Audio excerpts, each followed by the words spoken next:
Hi అండి. ఈరోజైతే ఒక మంచి టేస్టీ కాకరకాయ కారం చూపిస్తాను గుంటూరు స్టైల్‌లో. ముందుగా వచ్చేసి కడాయి పెట్టుకొని కొంచెం ఆయిల్ ఎక్కువే వేసుకోండి. అందులో ఒక హాఫ్ కప్ దాకా పల్లీలు ఫ్రై చేసుకొని పక్కన పెట్టుకోండి. తర్వాత ఒక పావు కేజీ కాకరకాయలను తీసుకొని రౌండ్‌గా కట్ చేసుకొని, ఇంకా వాటిని కూడా వేసి ఆయిల్‌లో ఒక 5, 10 నిమిషాలు ఫ్రై అయిన తర్వాత అందులో కొంచెం కరివేపాకు, అలాగే 4 పచ్చిమిరపకాయలు చీలికలుగా చేసి వేసుకోండి.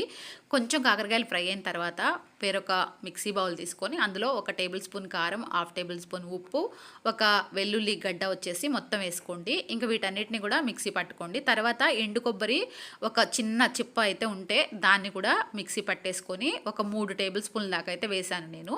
తర్వాతకి ఫ్రై చేసుకున్న పల్లీలు కూడా వేసేసి లాస్ట్లో మనం ఏదైతే మిక్సీ పట్టుకున్నామో ఈ ఉప్పు కారాన్ని కలిపి అది మొత్తాన్ని కూడా వేసి ఒక 5 నిమిషాలు ఫ్రై అయిన తర్వాత దించేసుకుంటే, ఇది కూడా అంతా లో ఫ్లేమ్లో మాత్రమే ఫ్రై చేసుకోవాలి. లాస్ట్లో కొంచెం కరివేపాకుతో గార్నిష్ చేసుకోండి. సూపర్ టేస్ట్ ఉంటుంది. తప్పకుండా ట్రై చేయండి. వీడియో నచ్చితే లైక్ చేయండి.